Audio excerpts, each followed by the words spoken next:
Bismillah, Assalamualaikum warahmatullahi wabarakatuh.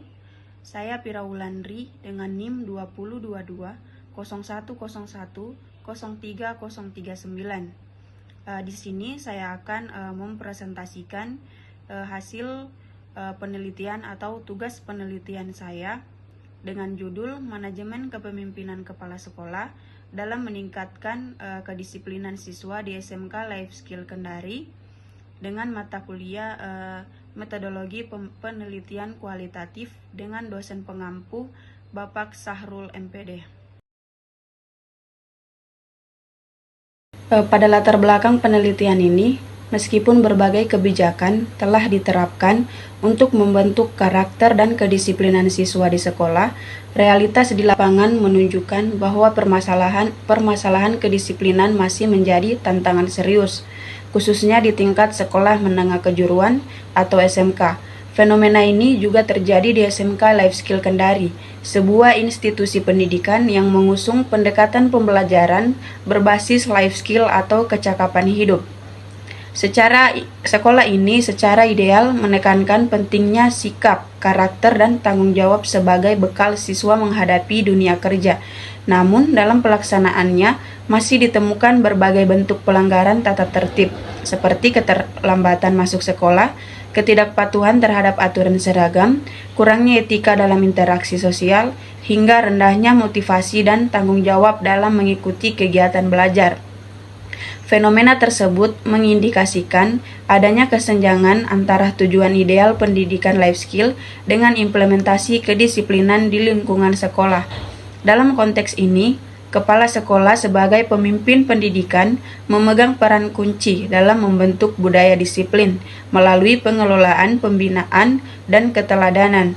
Kepemimpinan kepala sekolah tidak hanya tercermin dalam penyusunan peraturan, tetapi juga dalam strategi manajerial, pendekatan sosial, serta pemberdayaan seluruh warga sekolah. Penelitian ini menjadi penting karena upaya pembentukan kedisiplinan siswa harus dikelola secara sistematis dan berbasis pendekatan kepemimpinan yang tepat. Kepala sekolah perlu memiliki strategi yang adaptif dan partisipatif dalam menghadapi dinamika perilaku siswa yang terus berkembang.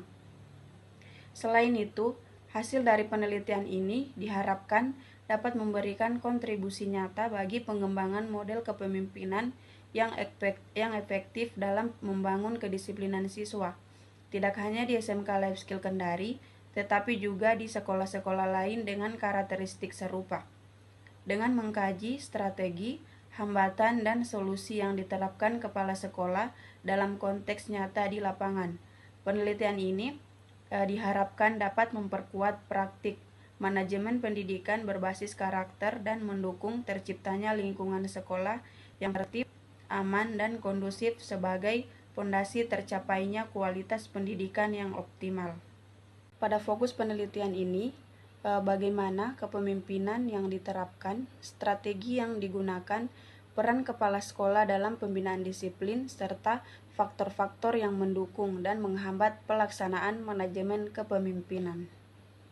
Tujuan penelitian ini terbagi menjadi 3. Yang pertama, mendeskripsikan bentuk manajemen kepemimpinan kepala sekolah dalam meningkatkan kedisiplinan siswa di SMK Life Skill Kendari. Kemudian yang kedua, mengidentifikasi strategi yang digunakan kepala sekolah dalam menanamkan sikap disiplin siswa. Kemudian yang terakhir ada menjelaskan hambatan serta solusi yang diterapkan kepala sekolah dalam pembinaan disiplin siswa. Manfaat pada penelitian ini diharapkan dapat menambah kajian ilmiah dalam bidang manajemen pendidikan, khususnya mengenai pengaruh kepemimpinan kepala sekolah terhadap pembinaan kedisiplinan siswa. Pada landasan teori penelitian ini, teori kepemimpinan transformasional oleh Barnes 1978 mengemukakan bahwa kepemimpinan transformasional melibatkan pemimpin yang menginspirasi dan memotivasi pengikut atau bawahannya untuk mencapai sebuah tujuan bersama. Kemudian teori pada Bandura 1977 menekankan bahwa perilaku dipelajari melalui pengamatan dan interaksi sosial.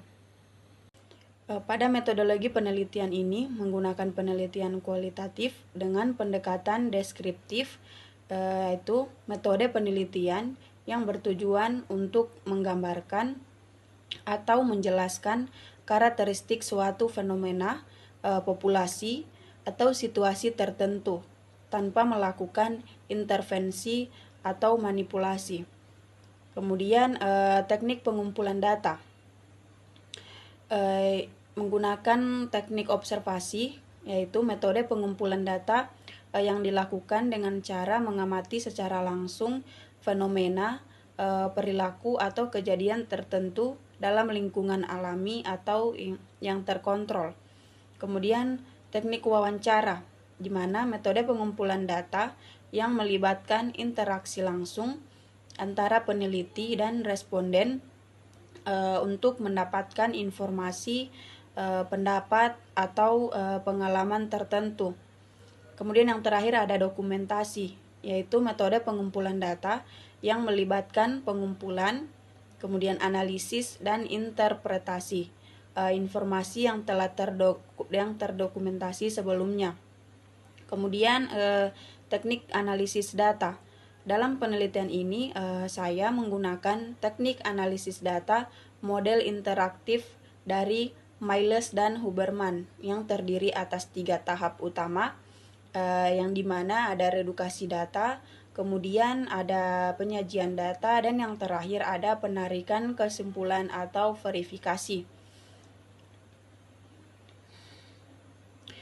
Ketiga tahapan ini berlangsung secara siklus dan saling terkait sejak data mulai dikumpulkan hingga tahap akhir penelitian. Kemudian ada validasi data.